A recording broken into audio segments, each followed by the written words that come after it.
the third session of summer internship program on pandemic and judicial reporting, a review of courts in Delhi. A very good morning to our chairperson, Professor Siddharth Mishra, our dean professor, Dr. Charulata Singh, and our esteemed speaker for this third session, Mr. Parvez Sultan, who is a seasoned journalist with nearly 17 years of experience. At present, he is heading Delhi Bureau of the Morning Standard, the New Indian Express. Parvez Sultan mainly writes on city heritage, urban civic issues, Delhi government, and politics. He has worked with Hindustan Times, Mail Today, and The Pioneer. Our teacher coordinators, Dr. Paninder Rahi, Dr. Debrati Dhar, Dr. Manoj Kumar Singh, Dr. Priyam Ghosh, Mr. Ghulam Hussain, Ms. Bhumika Chandola, and other distinguished guests along with the trainees of the Summer Internship Program 2021. We extend our welcome to everyone for season 2 of online Summer Internship Program this year.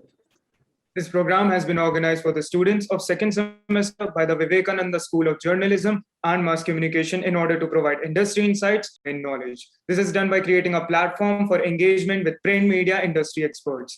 We hereby welcome our Dean, Professor Dr. Charulata Singh, for her welcome address. Professor Dr. Charulata Singh, the Dean and the Department of Media Studies, WIPS, is renowned media academician with around 22 years of experience in media and media education. She has been a part of WIPS for more than 15 years. She has 8 books, 13 chapters, and 70 paper publications to her credit. She has copyright for concept, individual social responsibilities, and for coining the word digiteracy. She is a resource person to various universities and has widely traveled to 21 countries for personal and professional reasons. Ma'am has been awarded Iconic Women Creating Better World for All by World Women Economic Forum. Over to you, ma'am. Thank you, Abha and Tanzir. I welcome all the students and the faculty members, our guest, Professor Siddharth Mishra, and our guest, Mr. Parvez Sultan, for this third day of the sessions as part of a summer training program, which we are organizing for the students. As we know, we are going through these tough times of pandemic, and some of the students couldn't get the internships, and because of that, we are organizing this series we organized last year, as well as we are organizing it this year also, so that we bring the expertise and the knowledge of the industry or from the media professionals to the students rather than students going to the industry. There are a few students in the second year also who didn't get the internship, so they are also part of this summer internship program. And I believe that the students are engaging and they are gaining a lot from these sessions. The first was mainly on the political beat, the second on the economic, and today the important session of the judicial reporting. I think it is very, very important as the theme goes on the pandemic, and we have seen how the cases have dependency of cases in the courts have increased many folds, and especially so in the district courts because of the backlog as well as the new reporting of the cases, etc. And also the courts were also closed for some time, and then online they started the virtual hearings, etc. So it is very important for the students to understand on the judicial aspect and judicial reporting, and I think no better person than Mr. Parvez Sultan would be to put light on this topic. So I welcome you, sir, from Vivekananda Institute of Professional Studies on behalf of the management and all of us here. Thank you. Welcome you, sir. Thank you. Now we would like our esteemed speaker, Mr. Parvez Sultan, to begin the session. Hello. In the beginning, I would like to say, like several other professions, journalism also, this pandemic impacted journalism also, especially the functioning of journalists and media person, because of pandemic, reporters were not going to the fields and meeting. Government offices were closed, and in fact courts were also closed. They were not officials were not meeting, so it was very peculiar situation, except few reporters like health reporters. we have no options of meeting people, and it's very important to meet officials, people every day. To as I always say to interns and newcomers and aspirants, journalism students, there is no substitute for uh, this field reporting, spot reporting, because until unless you go to the spot or go to the field and meet people, you cannot gather sufficient information, you cannot do in-depth stories, and you don't get adequate material to produce good stories. So like several other journalists, most I would say uh, court reporters were suffering the most. Initially, courts were closed, but fortunately, the system was developed and this virtual court hearings started. So, but limited numbers of or some special cases are being were being heard, and still virtual court hearing is going on. So there are a lot of challenges uh, while you attend court hearings, because you don't get to interact with lawyers and other people. You don't get sufficient documents. There are during case hearings, uh, several documents are important for court reporting, like affidavits filed by government agencies and petitions. So in the absence of those documents, uh, you cannot produce good stories. So this was one of the uh, challenges, and this situation was more difficult for TV journalists, because they need videos and bites of lawyers and aggrieved parties like victim, petitioners, accused, accused family mainly. So they don't g- get those videos and bites required information during this virtual hearing. They have to go to lawyer's office, and they have to they are dependent on those stuff. And one important thing is this for court reporters, they shouldn't trust lawyers, and even if they are very trusted sources and or good friends, you should not trust a lawyer also, because until unless you don't have uh, proper documents, court orders, petitions, affidavit, you shouldn't write stories, because this may lead to some legal hassles afterwards. So uh, these things, during court hearing or virtual hearing, this become important. This virtual hearing in this virtual hearing is also impacting functioning of judiciary also, because uh, as we know, court hearings are very tiring, sometimes boring. So uh, during virtual hearing, because case pendency pressure is on judiciary is also mounting and increasing. So they judges cannot continue virtual hearings for long. They don't give so much time. So but when this physical court hearings take place, तो उसमें क्या होता है कि sometimes if a judge is not interested to listen to a party, but it depends on the skill and expertise of a lawyer, he can or she can convince a judge to hear his submissions and argument. But in virtual hearing, it's almost difficult and is almost impossible. So, so I mean to say, this system is virtual hearing is somehow in a way impacting a judicial system also.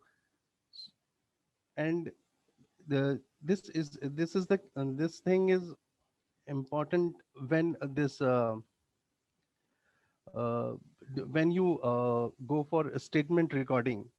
जब आप जाते हैं, तो आपको जो testimonies है उसके उस केस में this becomes very important, because we see a limited uh, you know uh, limited, I should say, have limited presence. We don't know how much, if pressure is being put on a witness or something. So the, Sir, kindly unmute yourself. Kindly unmute yourself. yes. So in that case, it's very becomes very difficult कि किस तरह से आपको court hearing में statement recording में problem हो सकती है. तो इसमें can I take a break for a minute, sir? Hello, No, sir. can I take a Yes, break? sir. Yes.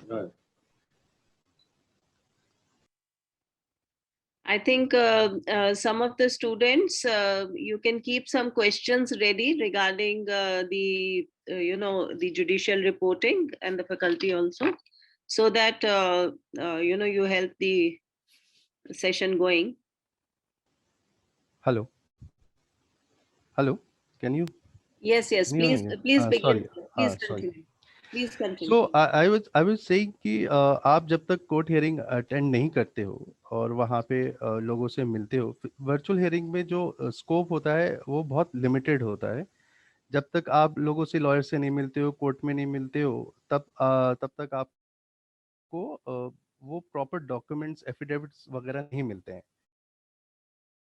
और which is most important thing, जब तक आपको डॉक्यूमेंट नहीं होंगे आप उसको कोर्ट नहीं कर सकते हो. अदरवाइज कई बार I have that few reporters, court reporters who are my friend. They did stories which were completely opposite to what had happened in the court.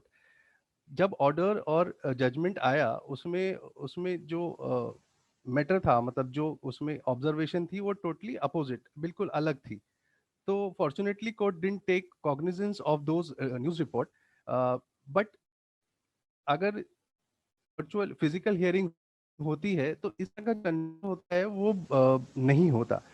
तो ये सब डीमेरिट्स हैं कुछ वर्चुअल हियरिंग के. और जैसे मैं बोल रहा था कि जो इससे जो पेंडेमिक है, बिकॉज ऑफ पेंडेमिक ये वर्चुअल हियरिंग्स शुरू हुई है. इससे कोर्ट की जो जुडिशरी की फंक्शनिंग किस तरह से इम्पैक्ट हुई है. जैसे मैं बोल रहा था कि क्या है कि लॉयर्स को सफिशिएंट टाइम नहीं मिल पाता. और उसमें technical, besides this technical issues, जिसमें आपको नेटवर्क का इशू होता है, या दूसरी वीडियो का इशू होता है, जिसमें से कोर्ट का जो ऑब्जर्वेशंस हैं, जजेस के ऑब्जर्वेशंस हैं, जो वो पॉइंट आउट करते हैं, वो ठीक से रिकॉर्ड नहीं हो पाते. अच्छा, जो कोर्ट रिपोर्टिंग का, कोर्ट हियरिंग में जो इम्पोर्टेंट रोल होता है, उसमें बहुत सारे स्टोरीज जो होते हैं, इम्पोर्टेंट रोल होता है, वो ऑब्जर्वेशंस होती हैं जो जजेस जो ड्यूरिंग द हियरिंग और ट्रायल ऑब्जर्वेशन दे मेक ऑब्जर्वेशंस. तो उस पे हम काफ़ी अच्छी स्टोरीज करते हैं, बढ़िया स्टोरीज कर पाते हैं. बट वर्चुअल हियरिंग में बिकॉज ऑफ टेक्निकल इश्यूज और सम अदर इश्यूज, कभी क्या होता है, ऑडियो चला जाता है, वीडियो चला जाता है, तो उसकी वजह से हमको वो हियरिंग्स वो ऑब्जर्वेशंस नहीं नोट कर पाते. एक और ये भी है. और जैसे मैं बोल रहा था कि सबसे ज्यादा जो प्रॉब्लम आती है, हाई कोर्ट्स और सुप्रीम कोर्ट तो is okay, this hearing in supreme court ठीक है, बट ट्रायल कोर्ट में जो स्टेटमेंट रिकॉर्ड होते हैं, उसमें एक बड़ा दिक्कत आती है. अभी क्या है कि बहुत सारी आर फंक्शनिंग, वर्चुअल हियरिंग हो रही है, लेकिन प्रॉपरली कोर्ट्स जो है वो फंक्शन नहीं कर पा रहे हैं. तो लिमिटेड केस का हियरिंग होती है, स्पेशल केसेस की हियरिंग होती है. अभी जो स्टेटमेंट रिकॉर्ड होता है वो स्पेशल केसेस में होता है, सेंसिटिव केसेस में हो रहा है, like child abuse cases and rape cases. दूसरे केसेस में जो स्टेटमेंट रिकॉर्डिंग है वो अभी भी वर्चुअल हो रहा है. तो क्योंकि एक लिमिटेड फ्रेम में हम विटनेस को या किसी जो भी अक्यूज है या विक्टिम है या अदर अग्रीव पार्टी है, अफेक्टेड पार्टी है, वो लिमिटेड फ्रेम में होता है. तो हमको ये पता नहीं होता है कि वो उस पर कितना प्रेशर है, या उसको किस तरह से ही इज बीइंग और शी इज बीइंग थ्रेटन्ड. तो ये एक वर्चुअल हियरिंग फिजिकल हियरिंग में ना होने की वजह से काफी बड़ा है। और दूसरा, जैसे आपने भी शुरू में बोला था, पेंडेंसी, जो वर्चुअल हियरिंग की वजह से, क्योंकि पूरा full courts are not functioning with their full capacity and regular hearing नहीं हो रही है, तो पेंडेंसी जो है कोर्ट्स में बढ़,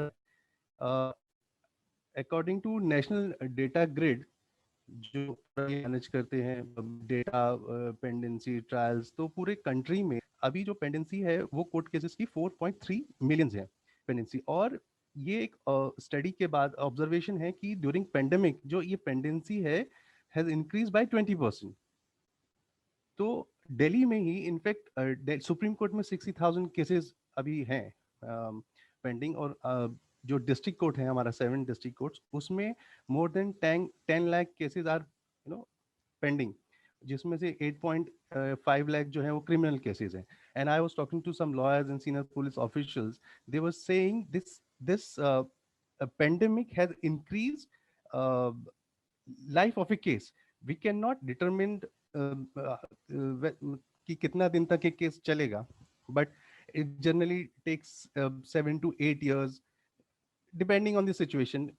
We can't predict कि कितनी देर तक चलेगा, but उनका ये मानना है, they believe this because of this pandemic जो केस का जो एक लाइफ है has increased by 5 to 6 years.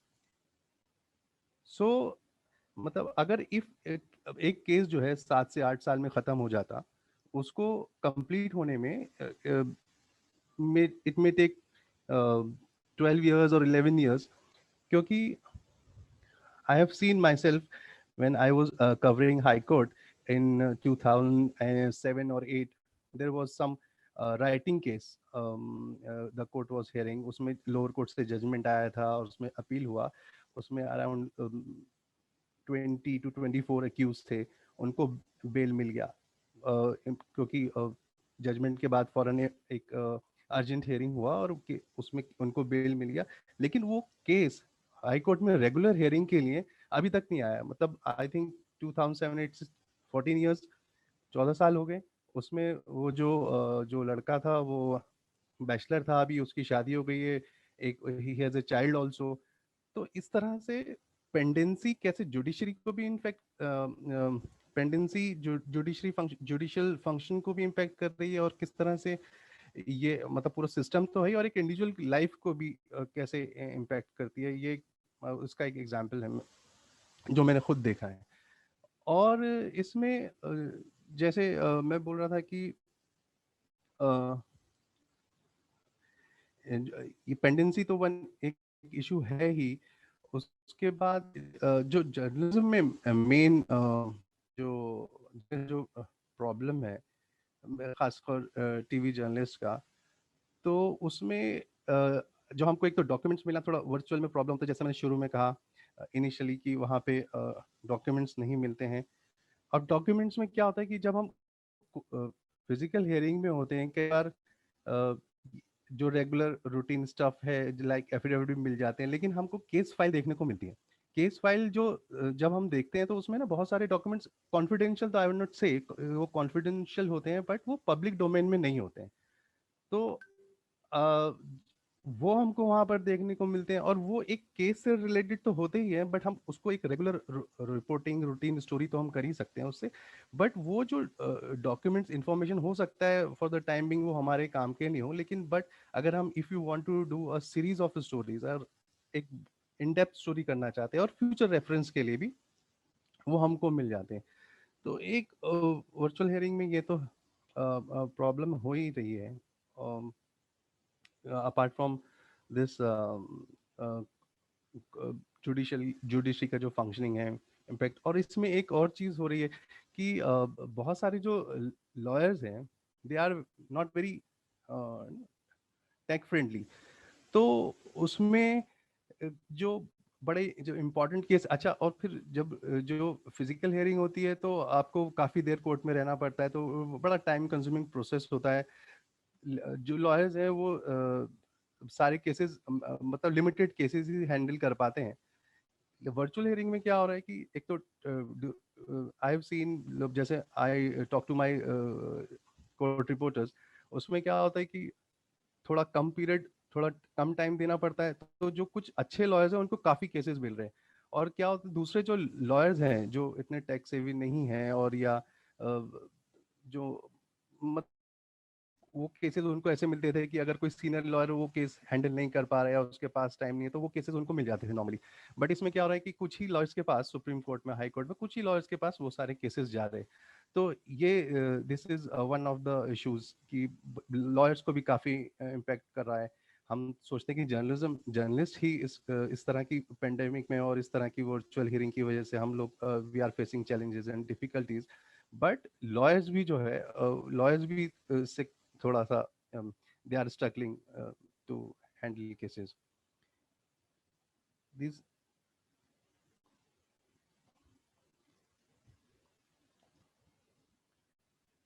or if somebody wants to ask any question, I will respond, and I will tell you if I uh, remember something which I am forgetting. I will speak. Yeah. We can start with the question also. Tanzir and Vaibhav, kindly go ahead with the Q&A, please. Yes, so the first question is, what role does digital literacy plays with the respect to plaintiff or defendant's testimony? Sorry, What role does digital literacy plays with respect to plaintiff or defendant's testimony? It's very important because क्या है कि as we know, a very limited number of people are very uh, aware, understand these things. So they are totally dependent on lawyers and other people. So if somebody is does not understand these things, तो उसमें उसको because judiciary में whatever you say, court hearing में it becomes important ना court में, उसको उसका जो केस का जो प्रोस्पेक्ट है या केस का जो ट्रायल है या जो उसकी फंक्शनिंग है, वो काफ़ी उसको इम्पैक्ट कर सकती है। समटाइम उसको काफ़ी आई वुड से कि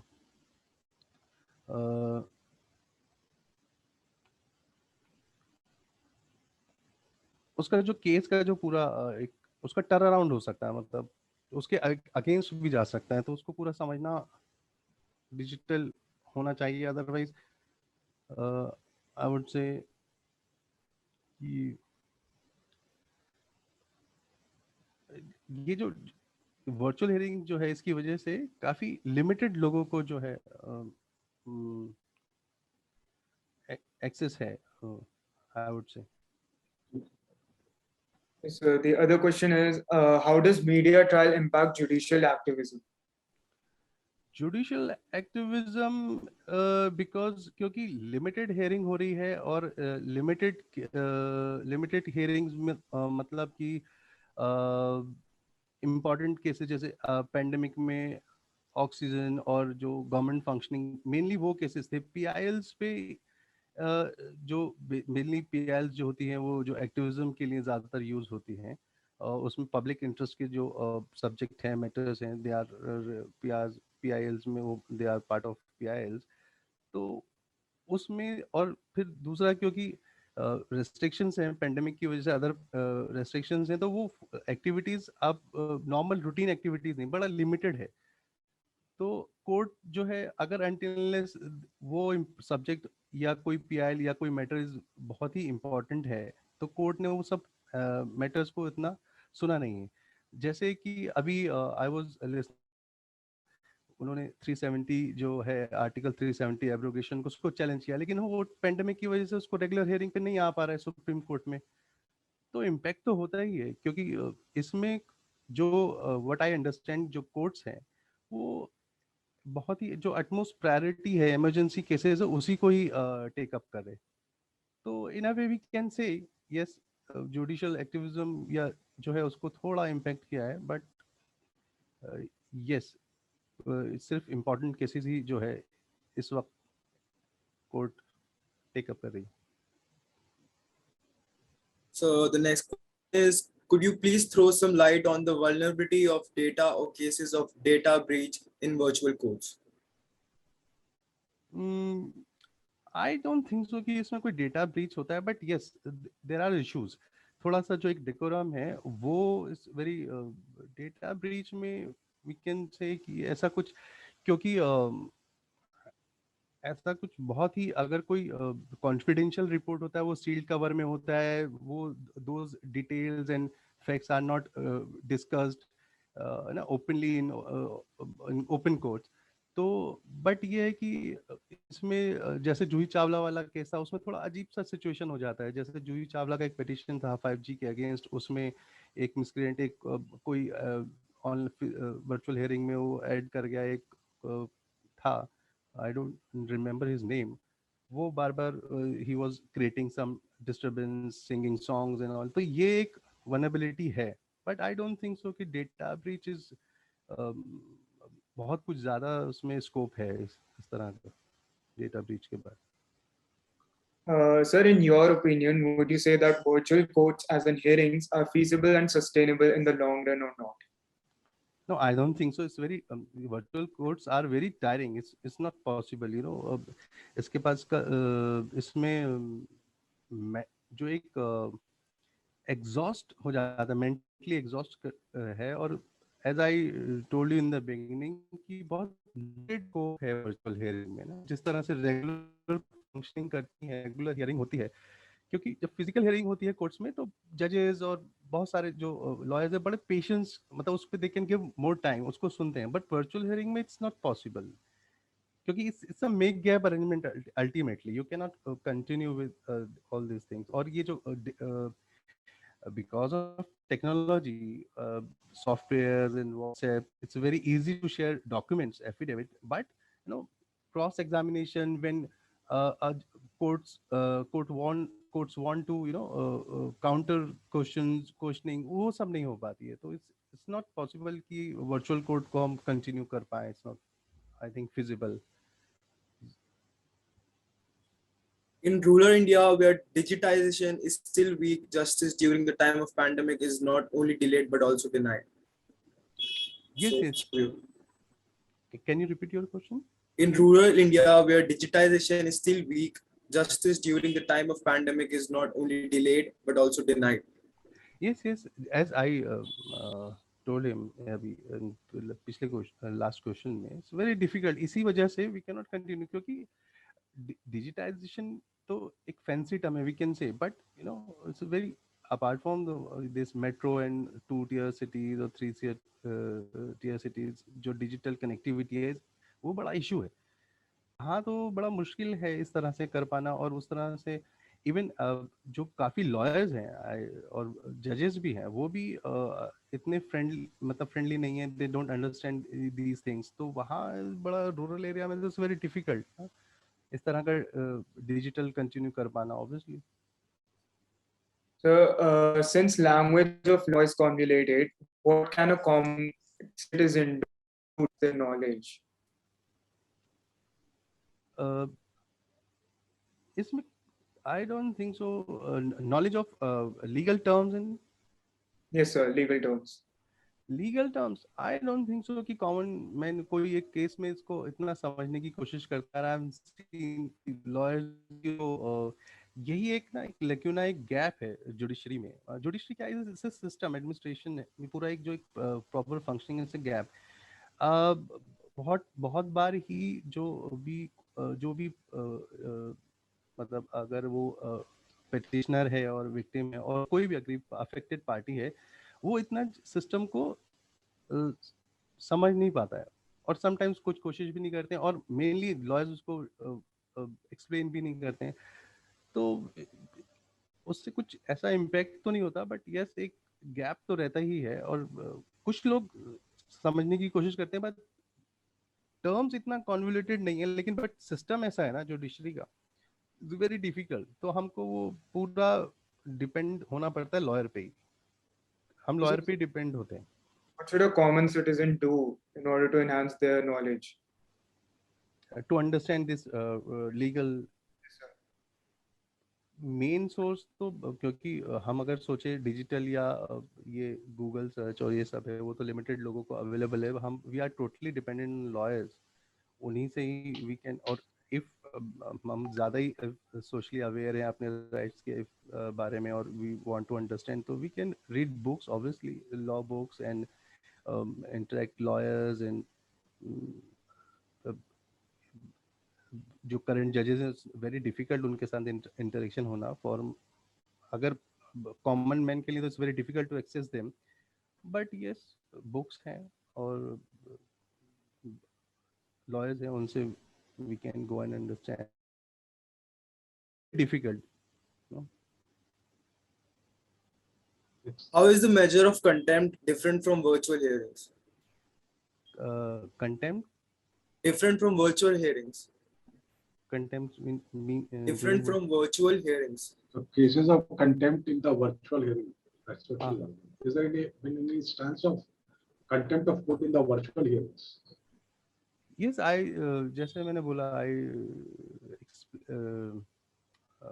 discuss told you about this Juhi Chawla case. I don't remember उसमें क्या हुआ है अभी तक, बट उसमें इस तरह के कंटेंट होते हैं, बट एज सच तो कोई अभी तक है नहीं, क्योंकि कोर्ट्स आर आल्सो कंसिडरेट, और एक मतलब कंटेम्प्ट में ऐसा कुछ अभी तक आई have scene and I don't remember उसमें अभी ऐसा कुछ कंटेम्प्ट कहीं हुआ एक्सेप्ट दिस जूही चावला वाला matter. I don't think so कि वर्चुअल हियरिंग में ऐसा कुछ कंटेम्प्ट का है। And so does the virtual hearing put the people who wish to represent themselves at a natural disadvantage? So or is it not? This question has been answered. That does the virtual hearing put people who wish to represent themselves at a natural disadvantage? I don't think so, because ऐसा तो कुछ नहीं है, but yes because क्योंकि court का जो अभी functioning है टोटली डिफरेंट जो रेगुलर हियरिंग होता है, तो उसमें इस तरह का आई डोंट थिंक सो, ऐसा कुछ नहीं है।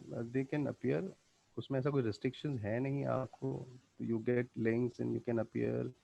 I don't think so.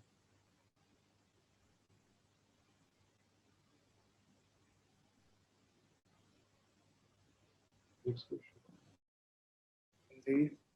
So you're saying that virtual hearings are not feasible, but also one of the most prominent problems of the judicial system. Feasible मतलब आप long run में you cannot continue with this present system. Okay.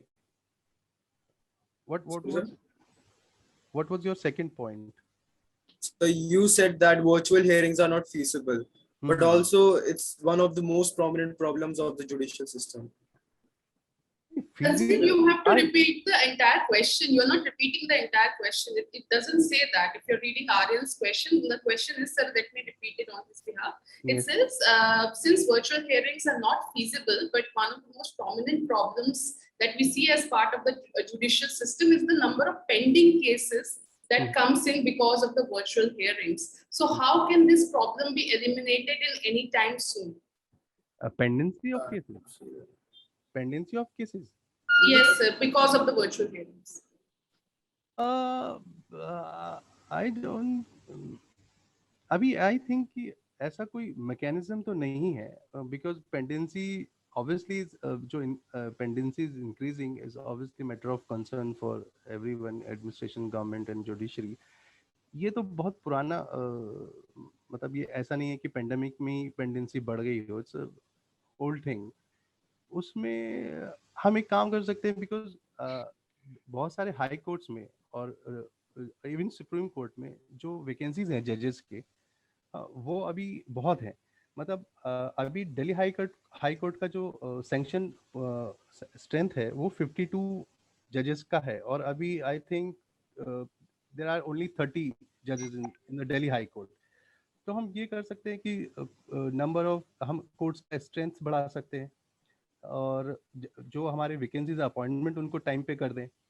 तो एक ये तरीका तो है pendency का। आई डोंट थिंक इसके अलावा कुछ हम कुछ ज़्यादा कुछ कर सकते हैं, क्योंकि और फिर ये है कि हाँ, हम अपने जुडिशरी को थोड़ा एफिशिएंट बनाएं, कि प्रॉपर टाइमिंग हो, क्योंकि एक लॉयर्स को शायद may not appreciate this, but जो वेकेशंस होते हैं कोर्ट के, सुप्रीम कोर्ट्स के, वो बहुत होते हैं कि सुप्रीम कोर्ट का जो डेज है हियरिंग, जो वर्किंग डेज होते हैं वो बहुत कम है.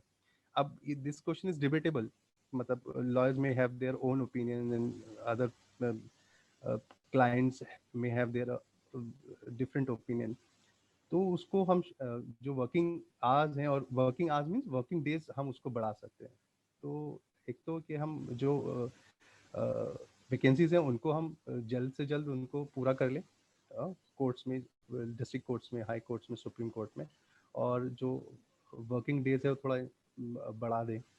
और जैसे अभी एक थोड़े आई थिंक इन 2009 जब मैं I was covering high court, उसमें क्या किया था कि जो वर्किंग आवर्स हैं कोर्ट्स के, सर्टेन कोर्ट्स के, वो बढ़ा लिए थे. तो जजेस would sit and here cases till 7 और 8 in the evening. तो थोड़ा अगर कुछ over time they start working, तो we can reduce this pendency substantially. But physical, इस वर्चुअल हियरिंग में ये सब थोड़ा इज वेरी डिफिकल्ट. एंड जो वो बोल रहे थे कि फिजिबल है, फिजिबल मतलब इट्स पॉसिबल, बट लेकिन इसको लॉन्ग रन में we can not continue with this arrangement. Very difficult. Thank you so much, sir. Vaibhav and Tanzir, if we would move on, I think the question Q&A is done now. So we are through with all the queries, and now we'd like to welcome Professor Siddharth Mishra for his concluding remarks. Professor Siddharth Mishra is a print media journalist, TV panelist, and author with more than 25 years of experience, with his major interest in democratic functioning at grassroots.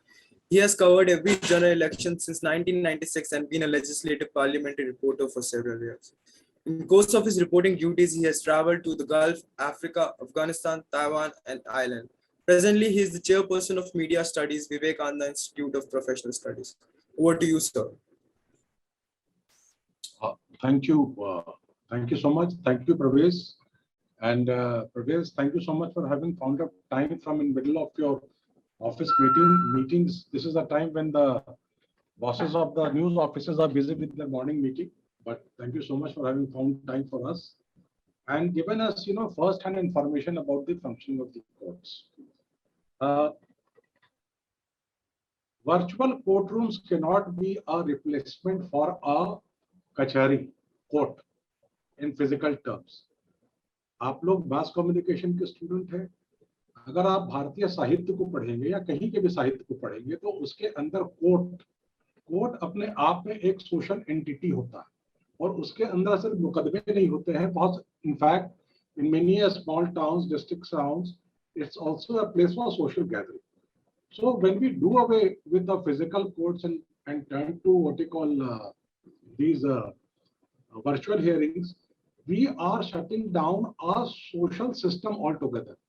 And in the courtrooms, they are just not, they are just not. If you ever get a chance to visit, say, 30 Hazari Court, and 30 Hazari के जो पीछे का पूरा इलाका जो है, जो कि which is sustains itself. 30 Hazari is the biggest district court complex in the country, and it completely sustains itself on that. So when you are shutting down court system, so you are shutting down a social system. That's the first and foremost thing which we should keep in mind. So virtual courts can never be a replacement for real-time courts. I'll give you an example, and as Parvez had pointed out, I will pick up from that. You see, how does the court, जब court के अंदर गवाही होती है, so the court ensures that that person is under no pressure. There is nobody present in the court who can pressurize the person. In the virtual hearing, how does the court ensure that? कोई आदमी virtual hearing में अगर एक गवाही दे रहा है और उसके पीछे कोई एक व्यक्ति बैठा हुआ है, पिस्टल लेकर के वो कह रहा है जैसा मैं गवाही दे रहा हूँ वैसे ही गवाही दो. How does the court ensure that security to the gawah, to the witness? How does that come there? So these are some of the very major factors. You see, remember, shifting from physical court to the virtual court was not done in a planned manner. It was done all of a sudden because the necessity arose. So we shifted here. And we shifted here कि जो हम bare minimum जो justice का system है उसको चालू रखें, bail को चालू रखें और कुछ इस तरह की चीजों को चालू रखें, so that bare minimum justice. You see, and when we talk about system of justice, it is not only about courtrooms. You see, there were large number of prisoners in the jails, जिनके bail petitions pending थे, जिनके parole petitions pending थे, जिनकी hearing pending थी, जो courts पे नहीं हो पा रही थी because of various reasons, digital divide, the bandwidth of the courtrooms and all that. So the governments of the day took a decision to release a large number of prisoners on parole. For the first time in the history of this country, that a large number of prisoners who were undergoing trial, that they were given parole. कि भाई तुम जब तक ये pandemic चलेगा, ये चलेगा, तुम 6 महीने पैरोल अपने लोकल कोर्ट पे हाजिरी दो, ये करो, पैरोल जेल से छोड़ दिया उनको. क्योंकि कोर्ट्स जो हमारा वर्चुअल कोर्ट का सिस्टम जो था वो इससे कोप नहीं कर पा रहा. This was a very major factor because somebody, ठीक है बेल का मामला तो इमीडिएट मामला है, लेकिन कोर्ट में ट्रायल की हियरिंग चलती है, वो जब नहीं हो पा रहे थे because the courts did not have the bandwidth, did not have the what you call facilities to take it up. And as I said, why it was there? Because the shift to the virtual courtrooms was not in a very, very planned manner. So that is why this had to happen. Now, as Parvez very rightly pointed out, it created, a system of, अगर आप courtroom के, अगर आप कभी आपको मौका मिले और आप कभी पटियाला हाउस कोर्ट जाएं और कहीं जाएं, तो आपको ऐसे भी वकील मिल जाएंगे जो कि मर्सिडीज में आ रहे होंगे, और ऐसे भी वकील मिल जाएंगे जो डीटीसी बस में आ रहा होगा या मेट्रो स्टेशन से पैदल चल के आ रहा होगा. लेकिन कोर्ट रूम में जज के सामने दोनों बराबर होते हैं. लेकिन वर्चुअल कोर्ट ने ये इनइक्वालिटी क्रिएट कर दी. जो मर्सिडीज वाला जो वकील था उसके पास तो उसने पूरा इंफ्रास्ट्रक्चर क्रिएट कर लिया अपने घर के अंदर, लेकिन जो वकील बस से आता था कोर्ट रूम में या पैदल चल करके आता था, उसके पास इतना वेयरविथॉल नहीं था कि वो क्रिएट कर सके उस तरह का system to appear in the digital courts. Now what did they do? अब बड़े वकील को हायर करता है समाज का एलिट, उनकी फीस देता है समाज का एलिट, और ये छोटे वकीलों को हायर करता है समाज का गरीब. तो ये एक सोशल डिवाइड, एक बड़ा जबरदस्त जुडिशरी के अंदर एक सोशल डिवाइड क्रिएट हुआ. और judiciary which is supposed to dispense justice has not been able to overcome this dispensation of injustice. जो अब तो जो बड़े वकील साहब हैं उनके घर में भी सारा हियरिंग है, और कई लोगों ने तो अपने घरों में बिल्कुल वो clients would come, they would be served good coffee, tea, and they would make appearances in the camera there and all, kind of a outing for them. लेकिन एक गरीब आदमी जिसकी हियरिंग है वो कहाँ जाएगा, कहाँ से अपीयर करेगा, कैसे अपीयर करेगा? तो ये एक बहुत बड़ा जुडिशियल डिवाइड जो था क्रिएट हुआ. इसीलिए at after certain point of time a decision was taken कि लोअर कोर्ट की हियरिंग्स काफी स्टेट्स ने, जैसे कि दिल्ली के बगल में हरियाणा है या यूपी है, यहाँ इन स्टेट से डिसाइड किया कि लोकल कोर्ट की जो हियरिंग होगी, वो जो ट्रायल कोर्ट की हियरिंग जो होगी वो इन फिजिकल हियरिंग, वो ऑनलाइन हियरिंग नहीं होगी. बिकॉज जो रूरल बैकग्राउंड के लोग हैं, जो रूरल बेल्ट के लोग हैं, वो कैसे आकर के कैसे how do they get participate in the court proceedings. This decision was taken.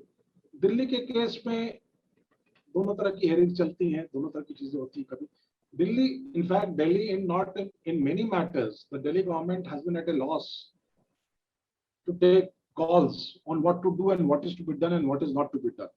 और मेरे ख्याल से कोर्ट फंक्शनिंग के अंदर भी एक डिसीजन ठीक से नहीं ले पाया गया, खास करके जो लोअर जुडिशरी के फंक्शनिंग में.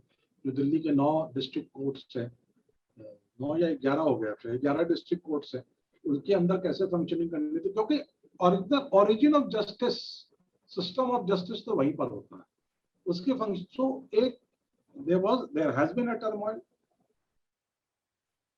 तो एक प्रवेश ने बातें करी केस फाइल की. अब केस फाइल का ऐसा है कि जब आप कोर्ट के रिपोर्टर बनोगे, आई थिंक प्रवेश did not share this with you, lot of जजेस बिकम योर फ्रेंड्स.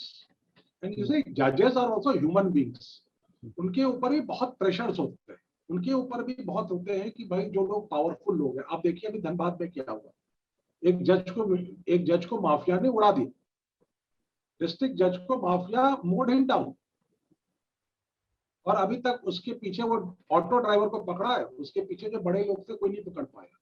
तो आप ये मत समझिए कि जज जो होता है वो कहीं ऊपर से कहते हैं वो 7 जन्म लिखवा के लाता है। He is also what a very vulnerable human being, और उसके ऊपर भी बहुत सारे प्रेशर होते हैं। कई बार वो चाहता भी है जज कि मैं एक खास लाइन पे जजमेंट दूं, वो उसके लिए बहुत डिफिकल्ट होता है देना। इन दैट केस ही takes help of the court reporters like Parvez Sultan, which he was not saying. I will mention this to you. Judges come, call the reporters in their chambers and share their problems, and then they share also hearings के inputs भी share करते हैं। कई बार coach करते हैं reporters को कि आप इस तरह से खबर को अखबार में डालिए जिससे कि एक सोसाइटी का प्रेशर बने, जो लोग प्रेशर बना रहे हैं उन पर सोसाइटी का एक प्रेशर बने। देखिए जज जो काम करता है, जज क्या काम करता है कि उसके सामने एविडेंसेस वो पुलिस लाके देती है, उसके सामने वकील जो काउंटर करते हैं एविडेंसेस को। एक बहुत ही पावरफुल आदमी ने एविडेंसेस को भी मैनेज कर लिया और पुलिस को भी मैनेज कर लिया, और जज जान रहा है कि ये आदमी गुनहगार है लेकिन वो सजा नहीं दे सकता। बड़ा फेमस केस एक दिल्ली में हुआ था, वो जज साहब का नाम तुम्हें शायद परवेज याद होगा, जो ये मट्टू केस, दर्शनी मट्टू केस, उसके अंदर जज ने कहा था कि I know he has murdered, he is the murderer, but the evidences do not support my stand, that's why I am releasing it. So you see, जो आप जो कोर्ट की जो डायनामिक्स है, अपनी जो डायनामिक्स, वो जो आप फिल्मों में देखते हो या यहाँ देखते हो, या जो Vivekananda institute of professional studies के जो मूड कोर्ट रूम में देखते हो, उससे बहुत अलग होता है।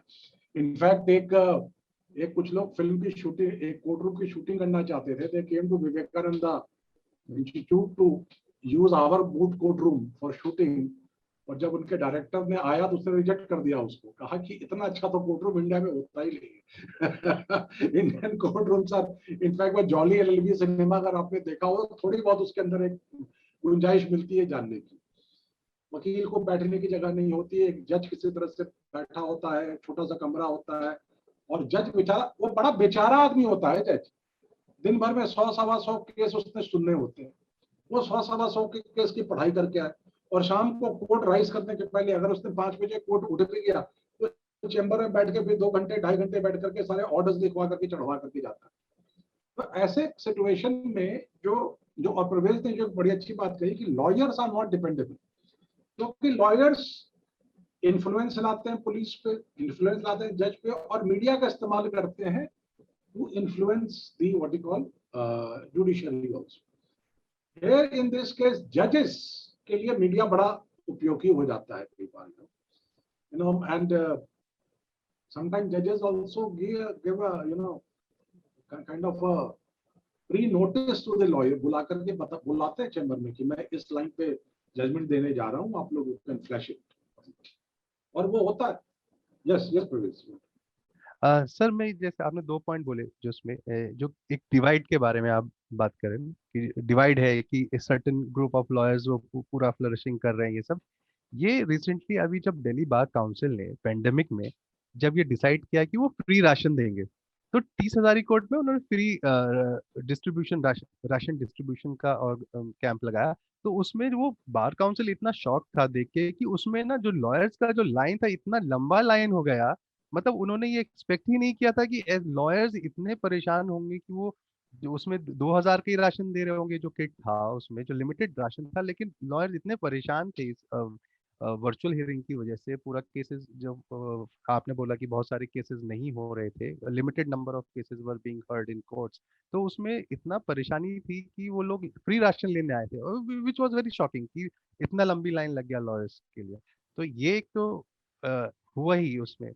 और दूसरा जो आपने ये जजेस वाला बोला कि जजेस जो है थोड़ा सा मैनिपुलेशन भी करते हैं इस तरह से, तो इसमें बहुत सारे एग्जाम्पल्स हैं, बट मेरे को अभी जब आप बता रहे थे तो याद आया कि जो उसमें ऑब्जर्वेशन के बारे में बोल रहा था, बहुत सारे ऑब्जर्वेशंस जो होते हैं हेयरिंग के दौरान होते हैं, और वो ऑब्जर्वेशंस जो फाइनल ऑर्डर होता है और जजमेंट में नहीं आते, बट वो ऑब्जर्वेशंस वो जजेस हेयरिंग के दौरान बोलते हैं, ताकि उनको पता होता है कि जर्नलिस्ट वहाँ पर कोर्ट हियरिंग में है, और वो रिपोर्ट होता है, जिससे वो एक यूज करते हैं प्रेशर गवर्नमेंट के ऊपर, प्रेशर बनाने के लिए या अदर पार्टीज पे। जैसे ये ऑक्सीजन शॉर्टेज के ऊपर जब सुप्रीम कोर्ट में मैटर चल रहा था, तो सुप्रीम कोर्ट ने बहुत बुरी तरह से court pulled up central government and state governments on shortage of oxygen, but ultimately final judgment में अभी तो मैटर पेंडिंग है। तो इस तरह से जो जजेस, आपने सही कहा कि जजेस यूज करते हैं जर्नलिस्ट को भी, और I think it's a positive thing. अगर सोसाइटी में कोई चेंज लाना है, या फिर वो directly they can not say something to government, because एक सिस्टम है उस तरह से काम करता है, तो वो ये they smartly they make observations to put pressure on governments and other individuals को कोर्ट हियरिंग ऑब्जर्वेशन के दौरान। और वो एक best example is Chandni Chowk redevelopment project. Chandni Chowk redevelopment project जो है वो पेंडिंग था, आई थिंक 2003 और 4 से। First it was discuss in 1998, लेकिन नहीं हो रहा था। तो ये कोर्ट का जो एक्टिविज्म ही है, कोर्ट ने बुला के सारे ऑफिसर्स को सम्मान करते थे, और उसकी वजह से ये एक पॉसिबल हो पाया चांदनी चौक रीडेवलपमेंट प्रोजेक्ट। और दूसरा चीज सर, एक और मुझे अभी जो ध्यान आया, wanted to share with students. क्या होता है कि फिजिकल हियरिंग में कोर्ट क्या करता है, चीफ सेक्रेटरी को समन किया, पुलिस कमिश्नर को समन किया फिजिकल हियरिंग में, तो वो काफी एक प्रेशर बन जाता है उसके ऊपर, ऑफिसर के ऊपर बहुत प्रेशर हो जाता है, क्योंकि वहां पर उसका बॉडी लैंग्वेज और उसका टाइमली प्रेजेंस, उसको कोर्ट में 2 घंटे खड़े रहना पड़ता है, 3 घंटे खड़े रहना पड़ता है, तो वो बहुत बार एकदम करेक्ट स्टेटमेंट, करेक्ट पोजीशन वहां पर कोर्ट को बता देता है, तो वो बड़ा हेल्प करता है सोशल प्रॉब्लम्स को, अदर प्रॉब्लम्स को रिजॉल्व करने के लिए। बट वर्चुअल हियरिंग में क्या है कि उसको पता है कि मैं कुछ भी बैठा हूँ आराम से, बड़ा कंफर्टेबल एटमॉस्फेयर में होता है, तो वो एक प्रेशर एक ऑफिस ब्यूरोक्रेसी पे या किसी पे कोर्ट की जो फिजिकल हियरिंग में बनता है, वो वर्चुअल हियरिंग में वो प्रेशर उस तरह का बन नहीं पाता है। तो ये वन ऑफ दो वेरी करेक्ट। मतलब एक चीफ सेक्रेटरी उठ करके लखनऊ से इलाहाबाद कोर्ट में जाकर के अपियर हो, और एक अपने ऑफिस के कंफर्ट में बैठ के कैमरे के सामने कुछ बोल दी, दोनों में बड़ा अंतर होता है। क्योंकि अगर एक चीफ सेक्रेटरी का एक पर्टिकुलर केस में अगर एक मूवमेंट हो रहा है, तो पूरी सरकार का मूवमेंट हो रहा है उसके अंदर। यस, तो वो वर्चुअल हियरिंग में वो जो एक कोर्ट का प्रेशर गवर्नमेंट के फंक्शनिंग पे होता था, उसका काफी लॉस रहा। तो and then you know what I was mentioning कि कई चीजें जो होता है, जो कि जुडिशरी की भाषा में हम हाफ ट्रूथ्स करते हैं, कि कई चीजें ऐसी होती हैं कि you know we all know this is true, but we are not able to get evidence for it, we are not able to produce witness for it, but we all know this is true. So in that situation, what does one do? तो कई बार जजेस उन half truths के ऊपर भी खेलते हैं, या लॉयर्स भी नो हाफ ट्रूथ्स पे खेलते हैं, और वहां पे मीडिया का बड़ा इंपॉर्टेंट रोल हो जाता है। इसी हम लोग ज्यादातर ये जाते हैं, ये मीडिया ट्रायल की बातें जो होती है कि टीवी वाले लोग चिल्लाते रहते हैं, ऐसा हुआ वैसा हुआ ये हुआ वो हुआ, तो ठीक है, दैट इज जजेस आर लीस्ट इन्फ्लुएंस्ड और bothered by what is being shown on television. They are largely what matters to them, what also sets them thinking are the reports in the newspapers, the good well articulated reports. अगर इसलिए जज अगर बुला करके case file पढ़वा भी देगा television वाले को, तो केस फाइल की फोटो थोड़ी दिखाएगा, या what evidence does he have कि केस फाइल में ऐसा कुछ लिखा, he doesn't have that evidence to show on the video। तो वहां पे एक मीडिया और वरना अगर ऐसा होना होता तो अर्नब गोस्वामी ने तो कोई कसर नहीं छोड़ी थी कि उसको फांसी हो जाए वो सुशांत सिंह केस में। लेकिन जो एविडेंस फोरेंसिक एविडेंस, ये एविडेंस उसको बड़ा माइन्यूटली डिस्कस करना, उन चीजों पे बात करना, वो जो कोर्ट रूम की हियरिंग है, तो वो इतना सिंपलिस्टिक नहीं है जैसा कि सिंपलिस्टिक हमारे फिल्मों में दिखाया जाता है या हमारे टेलीविजन में दिखाया जाता है। तो इसी के इसमें एक बात जो भी आई थी कि the language of the court. You see, it is not possible for common man or a fresher to understand or comprehend the language of the court, the way judiciary functions. देखिए, एक लड़का जो लॉ का भी आपका पढ़ाई कर रहा है ना, आपके कॉलेज में लॉ कॉलेज, उसका बच्चा भी पढ़ाई कर रहा है, अगर आप ये समझते हैं वो जाके इंटर्नशिप क्यों करते हैं? वो उनके पूरे 5 साल के इसमें 9 इंटर्नशिप करनी होती है उन्होंने। वो इंटर्नशिप क्यों करते? वो इंटर्नशिप इसलिए करते कि कोर्ट के फंक्शनिंग को फर्स्ट हैंड समझे कि कोर्ट फंक्शन कैसे करता है। उसके बावजूद भी जब वो कोर्ट में जाते हैं as an article with a big lawyer and all, तो वो जो कोर्ट की भाषा को समझने में, कोर्ट की फंक्शनिंग को समझने में, जब हम sometimes young lawyers are educated by reporters who are reporting on the court affairs. जैसे जब हम 30,000 कोर्ट में long years back when I was used to cover, जाते ही the most important person in the court for a reporter, जो सबसे अहम व्यक्ति होता था कोर्ट रिपोर्टिंग के लिए, वो कोई चीफ जस्टिस या कोई सीनियर जज, सेशन जज, डिस्ट्रिक्ट जज नहीं था। वो कोर्ट का अलमाद कहते हैं उसको, अलमाद होता था कोर्ट का। अलमाद is clerk of the court. उसके पास पूरी केस की सूची, अब तो खैर इंटरनेट आ गया, case list is there on the net and everything. उसके पास पूरी केस की सूची होती थी। उसका अपना एक तजुर्बा, एक्सपीरियंस होता था, जो लोगों को बताता था कि ये केस इतने बजे लगेगा, ये केस इतने बजे लगेगा, ये केस इतने लगेगा। और वो जज के मिजाज को बताता था कि आज जज साहब इसको सुनेंगे, इसको नहीं सुनेंगे, इसको ऐसे ही खारिज करेंगे।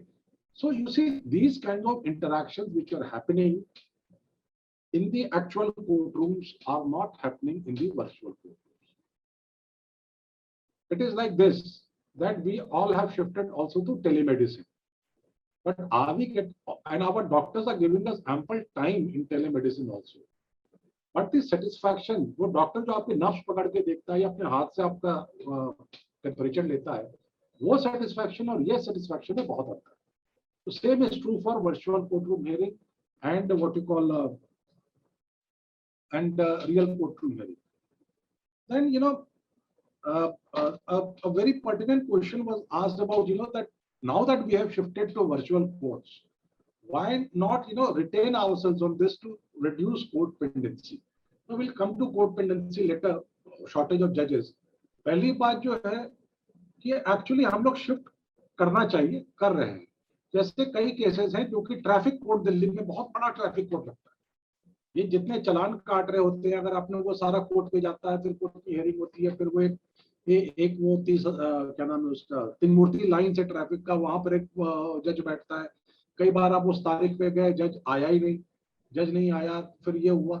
तो अगर आप ट्रैफिक कोर्ट्स, काफी हद तक ट्रैफिक कोर्ट्स वर्चुअल कोर्ट्स लग रहे हैं, तो where you deposit your fine, you make your submissions. अब जो लार्जली ट्रैफिक कोर्ट में एक लॉजिक इसलिए है कि वो ट्रैफिक कोर्ट्स वर्चुअल लग सकती हैं, क्योंकि कोई भी गाड़ी चलाने वाला, गाड़ी का मालिक, गाड़ी चलाने वाला कि जो लाइसेंस होल्डर होता है, उसकी जो लाइसेंस होल्डर होता है, उसकी एक सर्टेन लेवल ऑफ लिटरेसी होती है, तो he can probably withstand the pressures of the virtual court, number 1. Number 2, the scope of discussion is very limited. You see, the scope of discussion is very limited. So इस तरह के courts, traffic courts लग सकते हैं, जिससे कि भीड़ यहाँ पे कम होगा, एक्चुअल कोर्ट होगा। और जो सबसे अहम बात जो आई कि 2 तरह के हमारे यहाँ पेंडेंसीज, केसेस के पेंडेंसीज के 2 कारण हैं। एक तो सबसे बड़ा कारण है लॉयर्स का यूनियन। लॉयर्स के जो यूनियन, जो पावरफुल लॉयर्स होते हैं, वो कभी नहीं चाहते कि उनके कोर्ट्स के जो केसेस हैं, उनका जुरिस्डिक्शन डिवाइड हो। दिल्ली में एक जमाने में एक ही डिस्ट्रिक्ट कोर्ट था, 30,000, इतनी बड़ी दिल्ली में। और जब भी गवर्नमेंट ने बड़ी मुश्किल से फिर एक क्रिमिनल कोर्ट बनाया, पटियाला हाउस, फिर एक ट्रांसजमुना के लिए कोर्ट बनाया, और डिस्ट्रिक्ट कोर्ट्स बनाने के लिए 30,000 कोर्ट्स के लॉयर्स ने, एक बड़े नामी लॉयर है वहाँ के, क्या नाम है उनका, यूनियन के लीडर हैं, कितनी स्ट्राइक्स उन्होंने लीड की कि हम जुरिस्डिक्शन डिवाइड होने नहीं देंगे। जुरिस्डिक्शन डिवाइड क्यों नहीं होने देंगे? क्योंकि अगर 9 कोर्ट खुल गए, 10 कोर्ट खुल गए, तो उनके पास जो ब्रीफ है, जो उनके पास 100 क्लाइंट है, उनके पास जो क्लाइंट, जो उनके पास मेहरौली का क्लाइंट है, जो 30,000 ही आ रहा है, वो तो आप साकेत कोर्ट जाएगा, तो उनका क्लाइंटेल कम हो जाएगा। इसीलिए ये लॉयर्स ही इसको काफी टाइम तक इसको अपोज करते रहे, काफी समय तक। फिर धीरे धीरे हाई कोर्ट ने डिसीजन, अच्छा high court High Court is slightly liberal towards, on lawyer issues, it goes with the lawyers. लेकिन खैर anyway, दिल्ली में आज की तारीख में 11 कोर्ट बने और उसके कारण से 30,000 कोर्ट में पेंडेंसीज काफी कम हुई। और जब 11 कोर्ट बने तो फिर उसके लिए लॉयर्स की भी जरूरत थी, तो जुडिशरी के एग्जाम्स होने शुरू हुए। तो इनफैक्ट अगर आप लास्ट जो बड़ा एड हमारे विवेकानंद इंस्टीट्यूट का गया था, वो ये गया था कि हमारे यहाँ के 61 स्टूडेंट्स से लॉ स्कूल के स्टूडेंट ने जुडिशरी ज्वाइन किया ऑल ओवर इंडिया। तो वो पेंडेंसी का जो ट्रायल कोर्ट लेवल पर पेंडेंसी जो है, वो इशू काफी हद तक अब एड्रेस हो रहा है। नए नए डिस्ट्रिक्ट्स बन रहे हैं, नए नए डिस्ट्रिक्ट कोर्ट्स बन रहे हैं, और उसके अंदर जुडिशियल ऑफिसर्स की बहाली भी हो रही है, जो कि उसके केसेस की पेंडेंसी को कम करेगी। और दूसरी बात, लेकिन जो हाई कोर्ट और सुप्रीम कोर्ट पे जो वैकेंसीज है, इट इज बिकॉज ऑफ तकरार between government of the day and judiciary. Judiciary कुछ जज को रिकमेंड करती है, गवर्नमेंट उसको एक्सेप्ट नहीं करती, और इसके बीच में ये झगड़ा चलता रहता है। पिछला जो चीफ जस्टिस था बोबडे, उसकी टाइम में एक भी सुप्रीम कोर्ट के जज की बहाली नहीं हुई, वहां भी वैकेंसी है। तो ये तो फिर गवर्नमेंट ऑफ द डे जो है, how much autonomy it wants to give to the fund, it's now very larger issue now. how much does the government of the day want to allow the judiciary to be autonomous? One of the reasons, why Mr. Ravi Shankar Prasad lost his job as law minister of this country was because he could not reach a consensus with the judiciary on the appointment of judges of the higher judiciary.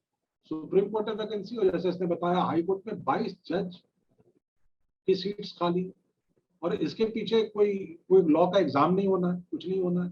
ये तो supreme court और government के बीच की बात है, जिनमें उनमें agreement नहीं हो पा रहा। तो ये तो this is one thing, and another thing is what you call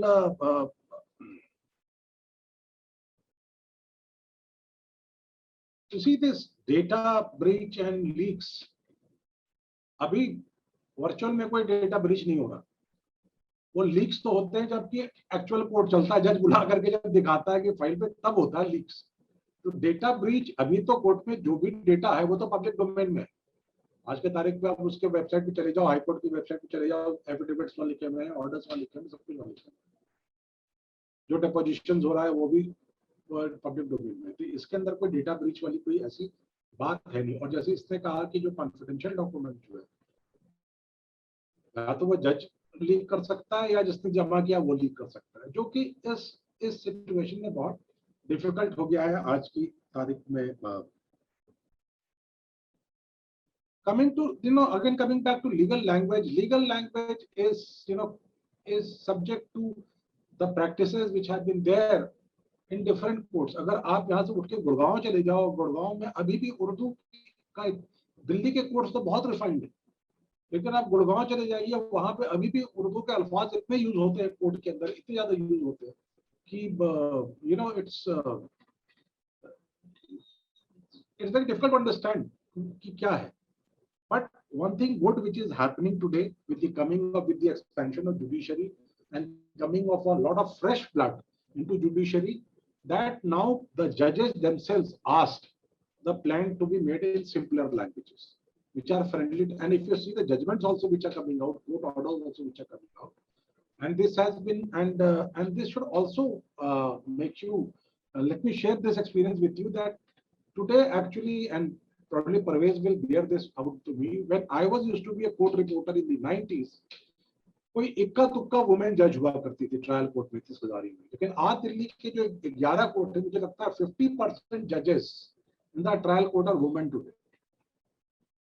And because like in Olympics and like in civil services and like in and everywhere, the women are being doing the judicial entrance examination, and a large number of women judges are coming in, and the court's functioning has actually got very streamlined over a period of time. What I was to see functioning of the court in the 1990s is much different what we see today. But that does not mean that there is no scope for improvement. There is much more scope for improvement. There is a long way to go. And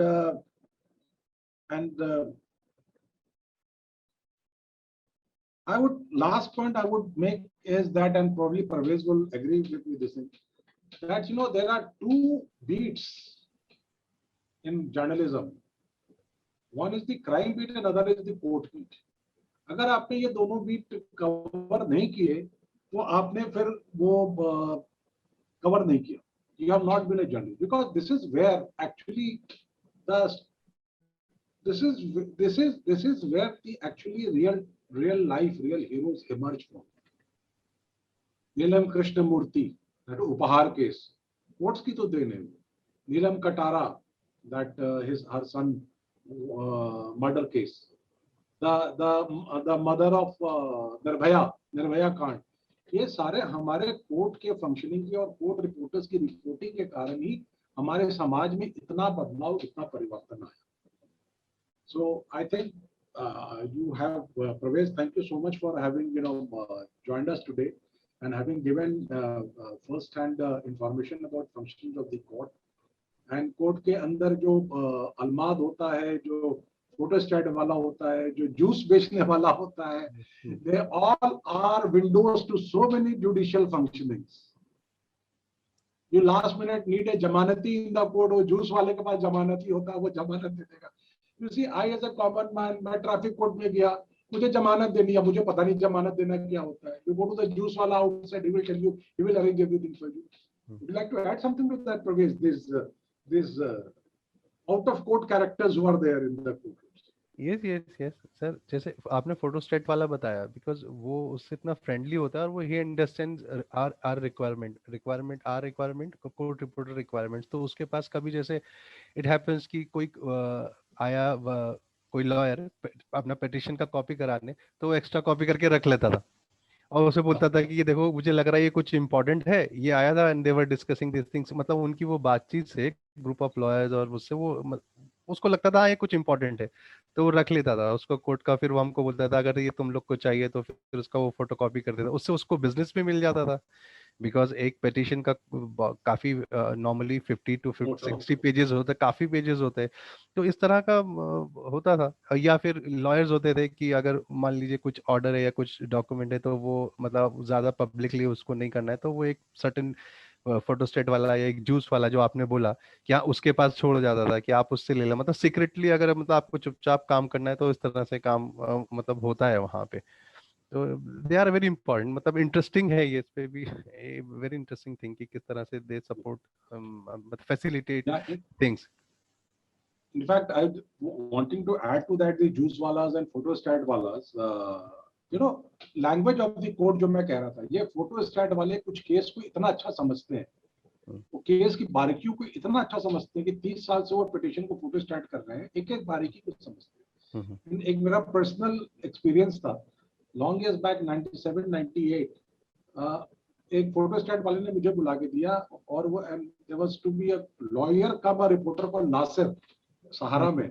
उसने कहा मैंने उसको तारिक नासिर कि मैंने उसको ये दिया था, उसके समझ में आई नहीं, आप ले जाओ.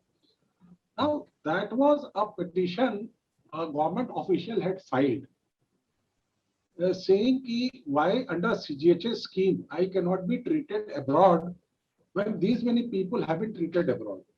फिर उसकी एफिडेविट गवर्नमेंट ने लगाई थी जिसके अंदर विश्वनाथ प्रताप सिंह और ये ज्ञानी जैल सिंह और ये सारे लोगों के नाम थे और किस बीमारी का इलाज कराने बाहर गए वो सारा कुछ था.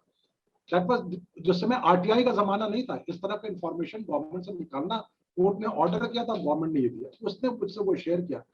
एंड आई डिड दो story for 2 days and I consider that to be my best story because on the third day I saw a cartoon in Times of India by Mr. R.K. Lakshman, the most iconic cartoonist of this country, which said which showed a politician who's going abroad and reporters asked him, sir, why are you going abroad, what disease you have? He said that I'm a diabetic and I'm going for treatment of diabetes. The way these politicians were misusing misusing the facilities. So when this was then this became a very big case, and then finally the High Court gave an order saying कि भाई जो भी इसके अंदर मतलब कि CGHS का जो भी member होगा, whether he is a politician or whether he is an employee of the government, they will have similar facilities. It was decided that if you are allowing X person to go abroad for a surgery, you will have to send Y person also. So these are the changes which the court rules bring in, and I think that we finally ended up having some very interesting conversations.